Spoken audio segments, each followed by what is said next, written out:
Bonjour à tous, bienvenue dans une nouvelle vidéo coloriage et avis de podcast. Alors en fait dans cette vidéo un peu podcast elle-même, je vais vous chuchoter mon avis sur différents podcasts que j'ai écoutés au cours des derniers mois.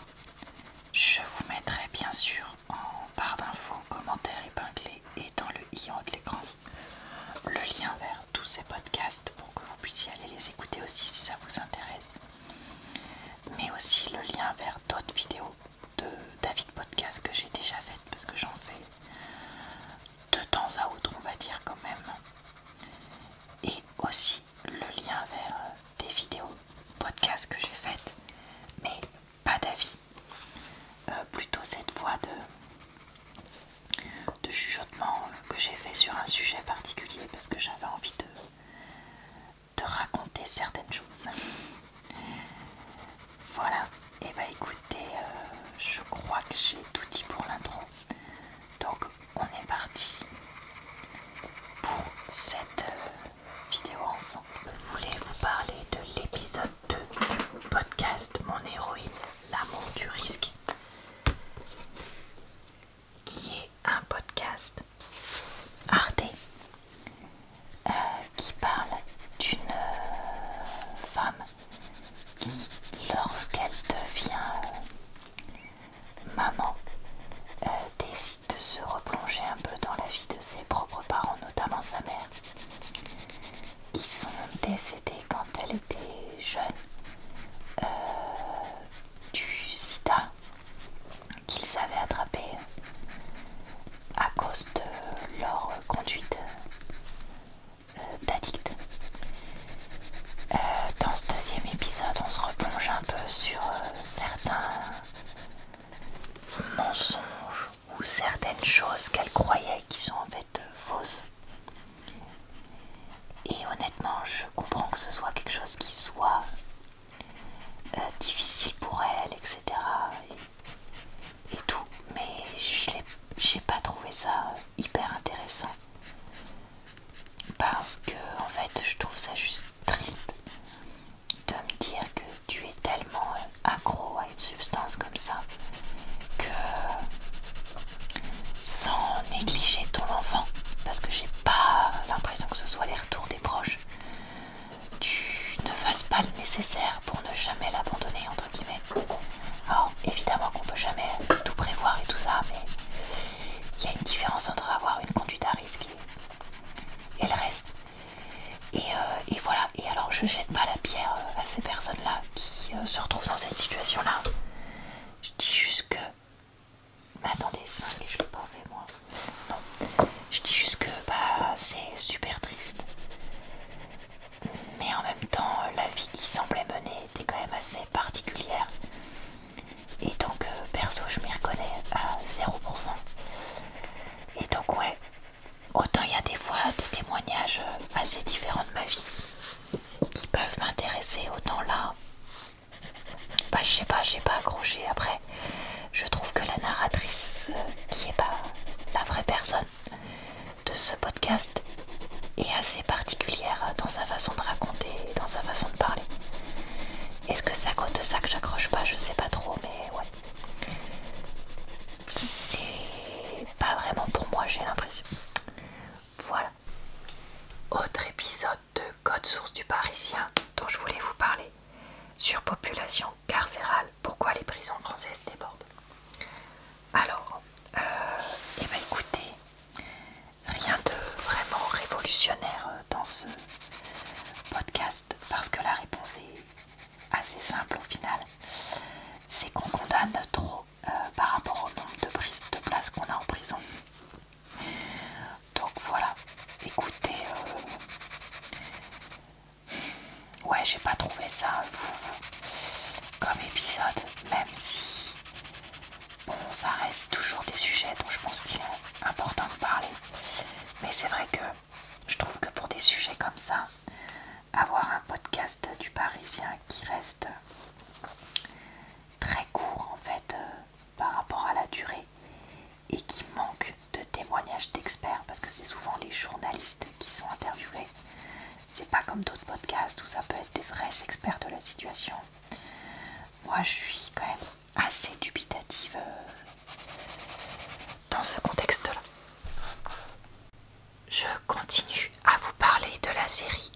humoriste d'Arte Radio avec l'épisode 3. Alors, dans cet épisode, on a enfin l'accès donc au dossier de l'époque qui avait été fait, et donc la journaliste qui est donc la narratrice et aussi la petite fille de l'homme assassiné continue à essayer de savoir un peu ce qui s'est passé, etc. Elle cherche notamment à se demander comment ça se fait qu'il ait pu être tué, qui pouvait lui en vouloir, etc. Elle réfléchit un peu sur la découverte du corps, etc. Et regarde vraiment mieux ce qui lui est arrivé, donc comment il a été frappé, par quoi, etc. Qu'est-ce que ça peut vouloir dire. Et à la fin, elle se demande est-ce qu'il y aurait pu avoir une histoire de personne véreuse, entre guillemets. Écoutez, je vous avoue que j'ai un peu plus de mal avec cette série. Parce qu'en fait, au début, il y avait le côté nouveauté où je me disais, oh là là, on va découvrir des choses, etc. Et là, en fait, je trouve que ça s'essouffle un peu. Alors, je vais pas dire énormément au point que j'ai pas envie de savoir la suite. Mais c'est pas dans le... Enfin, au début, j'avais qu'une envie, c'était d'écouter les épisodes suivants, etc. Là, je me dis pas que je vais aller les écouter à la minute non plus. Et ouais, j'ai l'impression qu'en fait on va pas avoir de fin. Dans le sens où on va pas avoir de super révélations, etc. Alors c'est normal aussi, hein, tout peut pas être exceptionnel, sensationnel. Mais c'est vrai que si c'est ça, je me dis un seul épisode de 50 minutes, ça aurait pu suffire plutôt que de 5 de 30 minutes quoi. Je sais pas trop, je suis un peu mitigée. Je vais finir avec cette couleur là, même si c'est pas celle qu'il voudrait. Je sais pas ce qu'il faut, donc ça me saoule. Alors, je voulais vous parler d'un podcast que j'ai découvert par hasard total dans mes recommandations YouTube, où une jeune femme expliquait avoir grandi dans une famille polygame et avec un père malien et zut, je crois que c'est congolais mais j'ai un doute, qui a eu donc plus de 4 femmes dans sa vie, et donc elle a plus de 20 frères et sœurs, etc. Et en fait dans ce podcast elle racontait donc ce que c'était en tant qu'enfant de voir ça, les conséquences que ça a pour les femmes et les conséquences que ça a en tant qu'enfant. C'était extrêmement intéressant. Alors déjà la jeune femme n'a que 25 ans, donc en fait ça m'a complètement choquée de voir que cette pratique horrible, comme elle le dit elle-même, puisse avoir encore eu lieu au fin des années 90, début des années 2000. Franchement, voilà. Et en plus, j'ai trouvé très intéressant le recul et l'intelligence avec laquelle elle parle de son histoire, où elle explique clairement un certain nombre de choses sans non plus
Je vous parle de l'épisode 4 de la série Qui a tué Maurice de Louise Régent, petite fille du notaire Maurice Régent, assassiné dans les années 80.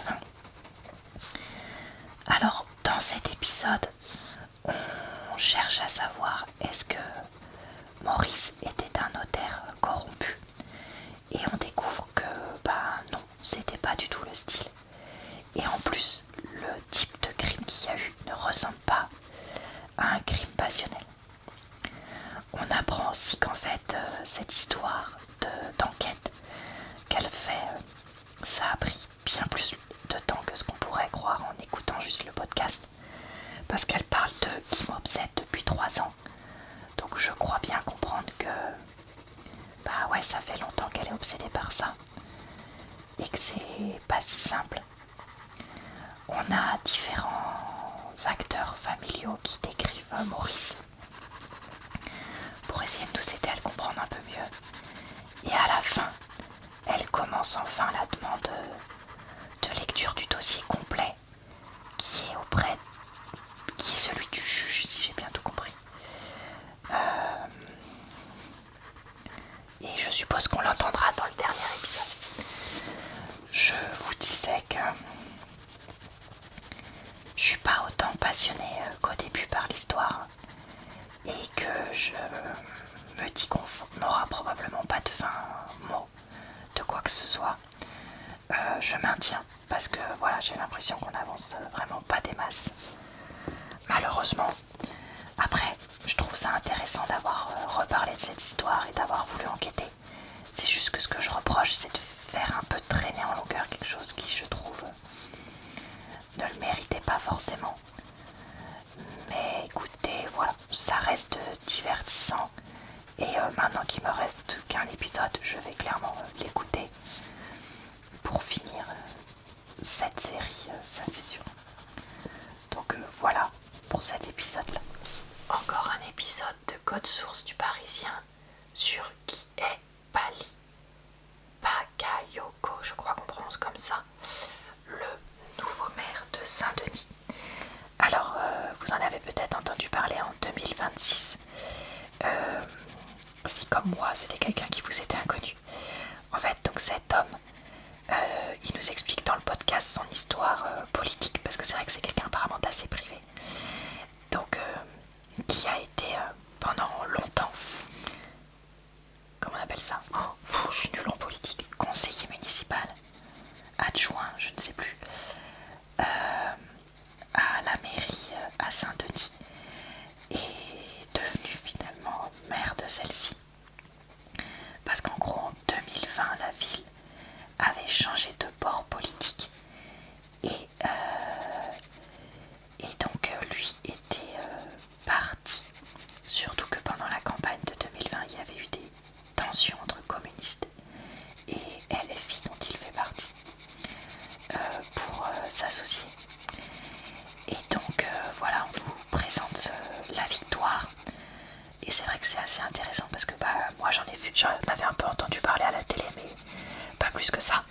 Mais en fait, je comprends mieux pourquoi on en a parlé autant, en dehors de la polémique qui a suivi, sur laquelle je reviens dans 2 secondes. C'est aussi parce que, mine de rien, Saint-Denis, Pierrefitte, c'est ça qu'on dit, est une commune de plus de 100 000 habitants aujourd'hui. Et donc c'est quand même une commune majeure en France et en Île-de-France. Or, on sait que les journalistes qu'on voit à la télé sont beaucoup trop basés en Île-de-France. Et donc, ils ont que ça à la bouche. Bref, j'ai rien contre l'Île-de-France, hein. Moi je suis née en Île-de-France. C'est juste... représentons l'ensemble de la France, merci. Et donc, ensuite, il a eu une phrase dans le brouhaha de sa soirée d'élection, où en gros les gens ont entendu qu'il disait que Saint-Denis était la ville des personnes de couleur noire, alors qu'en fait il disait la ville des rois, puisqu'à Saint-Denis sont enterrés un certain nombre de rois et reines de France, si j'ai bien compris la page d'histoire qu'on nous a fait. Et en fait ça a déclenché une polémique et tout ça. Et franchement, cette polémique, mais je suis désolée,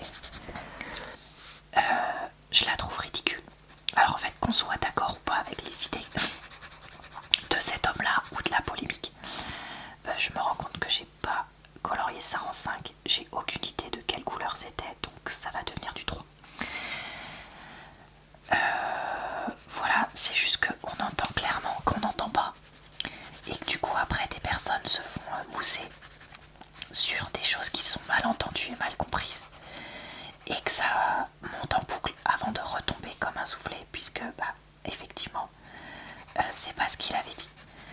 Mais combien de fois on a des quiproquos comme ça sur les réseaux?